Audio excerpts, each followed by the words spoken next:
رسوله النبي الأمين الحنين المكين الكريم الرؤوف الرحيم.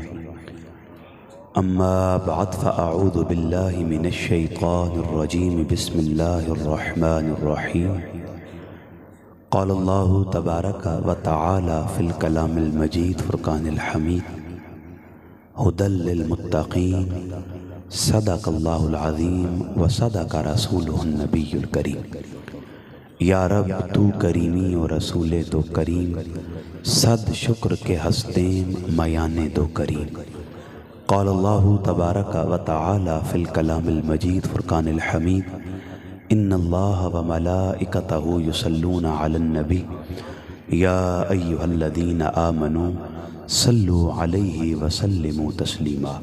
اللہم صل علی سیدنا و مولانا محمد وعلی آلہ وصحبہ وبارک وسلم. ٹھنڈا پانی اتنی جلدی آگ کو نہیں بجھاتا جتنی جلدی میرے آقا پر پڑا ہوا درود انسان کے گناہوں کو مٹاتا ہے.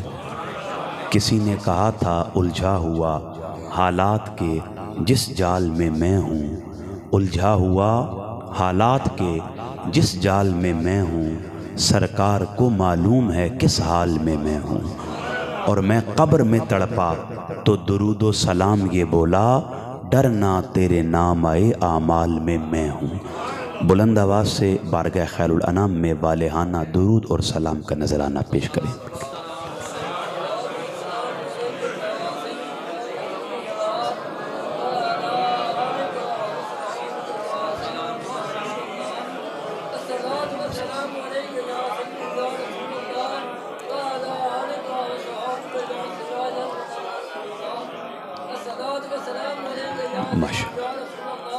اللہ رب العزت کا بے حد و حساب شکر، جس نے اپنی توفیق خاص سے ہمیں اپنی بندگی اپنے محبوب صلی اللہ تعالیٰ علیہ وآلہ وسلم کی غلامی سے سرفراز فرمایا. یقیناً یہ رب ذوالجلال کا فضل و احسان ہے کہ میں اور آپ گونگو مصروفیات کو ترک کر کے خالصتاً اللہ اور اس کے رسول علیہ الصلاۃ والسلام کی رضا کے لیے اللہ کے گھر میں حاضر ہیں. دعا کرتا ہوں کہ باری تعالیٰ آپ کا آنا، بیٹھنا، سننا، سن کر عمل کا ارادہ کرنا اپنی بارگاہ میں قبول اور منظور فرمائے. میں ابتدائے گفتگو میں آپ تمامی احباب کا، بالخصوص جمیع علماء اسلام کا، مشائخ اعظام کا، سادات کرام کا، اور سب سے بڑھ کر آل نبی اولاد علی پیر سید ظہیر حسین شاہ صاحب کاظمی حافظہ اللہ کا اور جمیع احباب اہل سنت کا صدق کے دل سے شکریہ ادا کرتا ہوں. اللہ پاک سب کے علم میں، عمل میں، عمر میں مزید برکتیں عطا فرمائے. میں نے دامن وقت کو پیش نظر رکھتے ہوئے شاہ صاحب کی اجازت سے صرف ایک نام لے لیا اور بقیہ من جملہ تمامی کو ان میں شامل کر لیا. اس میں کوئی شک نہیں ہے کہ ہمارے ہاں ناموں کی اہمیت نہیں ہوتی.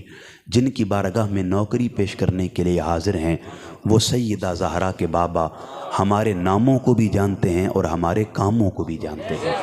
اس لیے بس دعا گو ہوں کہ باری تعالیٰ ہم سب کی یہ مساعی، یہ نوکری اپنی بارگاہ میں قبول اور منظور فرمائے. رجب المرجب کے مہینے کو بہت ساری نسبتیں حاصل ہیں. آقا کریم علیہ الصلاۃ والسلام اسی مہینے سے رمضان کی تیاری شروع فرما دیا کرتے تھے. اس مہینے کی بہت ساری نسبتوں میں دو نسبتیں بڑی خاص ہیں. ایک اس مہینے میں زمین سے آسمان کی جانب جانے والے کا ذکر ہے اور ایک وہاں سے آنے والے کا ذکر ہے. جانے والے کا شرف یہ ہے کہ وہ رب کا محبوب بن کے جا رہا ہے. آنے والے کا شرف یہ ہے کہ وہ محبوب خدا کا محبوب بن کر آ رہا ہے. جانے والا جو ہے وہ امام الانبیاء ہے اور آنے والا امام الاولیاء ہے. اس لیے میں نے رسول کریم علیہ الصلاۃ والسلام کی نسبت سے جس شخصیت کی عظمت، وقار اور مرتبے پر کلام کرنا ہے، ان کی عظمت امت میں مسلم ہے. کائنات ہست و بود میں ان کا شرف جانا پہچانا ہے. لیکن ان کی شخصیت کے بارے بات کرنے سے پہلے ایک بات بہت ضروری سمجھتا ہوں جو عرض کر دینا چاہتا ہوں. ہمارے یہاں مسئلہ یہ ہے کہ بات کن ذہن لوگوں نے دو شخصیات کے بابت ایسا تفاوت پیدا کر دیا کہ آپ ان میں سے جب کسی ایک کا ذکر کرتے ہیں لوگوں کو یہ خیال گزرتا ہے کہ شاید یہ دوسرے کی تنقید کر رہا ہے یا اس کی تنقید کر رہا ہے. مسئلہ یہ ہے کہ جب بھی ہم ان دو میں سے کسی ایک کی بات کرتے ہیں تو ہم سوال کرنے والے بن جاتے ہیں، ہم اپنے ذہن میں اشکال پیدا کرنے والے بن جاتے ہیں اور ان کی ذات اور ان کے کمالات کے بابت شکوک اور شبہات کا شکار ہو جاتے ہیں۔ بس ذہن میں رکھیے گا، ان دونوں شخصیات کے بابت کوئی تفاوت نہیں ہے، باہم کوئی مسئلہ نہیں ہے۔ یہ ہماری ذہنی اختراع تھی جس نے ان دونوں کے بابت ہمیں ایک ایسے دورائے پر لا کر کھڑا کر دیا کہ ادھر جاتے ہیں تو فتویٰ ناسبیت کا ہے، ادھر جاتے ہیں تو فتویٰ رافضیت کا ہے، جبکہ حقیقت یہ ہے جن کے بارے یہ تفاوت پیدا کیا گیا کبھی یہ سوچنے کی کوشش ہی نہیں کی، یہ سمجھنے کا منظر تلاش ہی نہیں کیا اور یہ جاننے کی چاہت دل میں رکھی نہیں ہے کہ ان دونوں شخصیات کا باہم تعلق، ایک دوسرے کے لیے پیار، باہم ایک دوسرے پر ایثار اور ایک دوسرے پر نثار کیسا تھا۔ میں دو ہی شخصیات کی بات کر رہا ہوں، ایک امیر المؤمنین خلیفۃ المسلمین یار غار و یار مزار سیدنا ابوبکر الصدیق رضی اللہ تعالیٰ عنہ، اور ایک سیدنا علی شیر خدا کرم اللہ وجہ الکریم ہے۔ آج تک ہم نے ان کو سمجھنے کی کوشش، اور یہ بات اس لیے کی، جو آگے بیان کرنے لگوں گا تو آپ کے ذہن میں سے بعض لوگوں کے ذہن میں پہلا سوال یہ ابھرے گا کہ بھئی یہی شان آپ نے صدیق اکبر کی کیوں بیان نہیں کی، یہی شان آپ نے فاروق اعظم کی کیوں بیان نہیں کی؟ تو وہ سوال پہلے اس کا جواب دینا چاہتا تھا تاکہ اگلے آدھے گھنٹے کے اندر آپ سوال والے نہ بنیں، کمال والے بنیں اور مولا علی کی نسبت سے جواب والے بنیں۔ لہٰذا یہ ذہن میں رکھیں کہ جن دو کے بارے سوال کیا جاتا ہے کبھی ان دونوں کو دیکھ لیا جائے۔ ام المومنین سیدہ عائشہ صدیقہ رضی اللہ تعالیٰ عنہ، صدیق کی صدیقہ بیٹی، آپ خود اپنے بابا کی بارگاہ میں ایک سوال دہراتی ہیں اور وہ سوال ایک منظر کی عکاسی کر رہا ہوتا ہے کہ جب آپ دیکھتی ہیں کہ اپنے بابا کو وہ جہاں بیٹھتے ہیں، جس حال میں بیٹھتے ہیں، مجلس جیسی ہو، محفل کیسی ہو، وہ ہمیشہ ٹک ٹکی باندھ کر یکسرک النظر الی وجہ علی، علی کے چہرے کو دیکھتے رہتے ہیں۔ بیٹی عرض کرتی ہیں بابا میں نے جب بھی آپ کو دیکھا ہے آپ ہمیشہ علی کے چہرے کو دیکھتے رہتے ہیں، بتائیں نا علی کے چہرے میں جمال ایسا کیا ہے، علی کا کمال ایسا کیا ہے کہ آپ جہاں بھی بیٹھتے ہیں چہرہ علی کا دیکھتے رہتے ہیں۔ اب صدیق اکبر عاشقوں کے امام اور رسول اللہ کی موجودگی میں امام الصلاۃ، آپ دنیا والوں کو بتاتے ہیں بیٹی جان لیجئے علی کو اس لیے نہیں دیکھتا کہ وہ چادر تطہیر میں شامل ہے، اس لیے نہیں دیکھتا کہ وہ آیت تطہیر کا مصداق ہے، اس لیے نہیں دیکھتا کہ وہ اللہ کے رسول کے نفس میں داخل ہے، اس لیے نہیں دیکھتا کہ علی مصطفیٰ کی جان ہے، اس لیے نہیں دیکھتا علی اہل بیت کا فرد ہے، اس لیے نہیں دیکھتا علی مجھے پیارا ہے، اس لیے دیکھتا ہوں رب ذوالجلال کی عزت کی قسم جس کے قبضہ قدرت میں ابو بکر کی جان ہے، علی کے چہرے کو اس لیے دیکھتا رہتا ہوں۔ میں نے خود اپنے کانوں سے سنا مصطفیٰ نے فرمایا النظر الی وجہ علی عبادہ، علی کے چہرے کو دیکھنا بھی عبادت ہے۔ ابو بکر جس کے چہرے کو تک کر عبادت کریں اسے علی کہتے ہیں۔ اس لیے یہ بات ذہن میں رکھیے گا، اور یہاں تطبیقاً ایک بات کر دوں چونکہ علماء کا انبوہ کثیر ہے، یہ بات آپ سب جان لیں، جب عبادت کا لفظ آتا ہے نا تو عبادات بہت ساری ہیں۔ بعض لوگوں کو یہ مسئلہ بھی کھٹکتا رہتا ہے، ہم مولا علی اور اہل بیت کے بابت اب ڈیفینسو موڈ میں ہیں، اگریسو ہو نہیں سکتے۔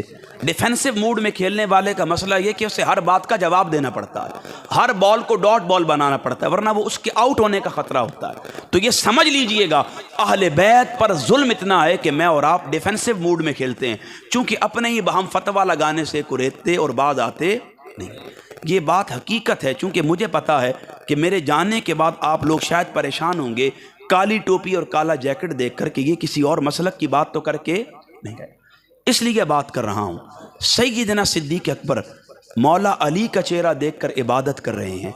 ہم میں بعض لوگوں کے ذہن میں شاید یہ سوال ابھرے کہ علی کا چہرہ دیکھ کر کیسی عبادت ہے، تو انہیں جواب دے دوں رسول کریم کے ارشادات کی روشنی میں قرآن کو دیکھنا بھی عبادت ہے، ماں باپ کو دیکھنا بھی عبادت ہے، کعبے کو دیکھنا بھی عبادت ہے۔ جب ماں باپ کو، قرآن کو، کعبے کو دیکھنا عبادت ہے تو مجھے بتائیں جو کل ایمان بن کر کعبے کے وسط میں پیدا ہو رہا ہے اس علی کو دیکھنا کتنی بڑی عبادت ہے۔ اس علی کو دیکھنا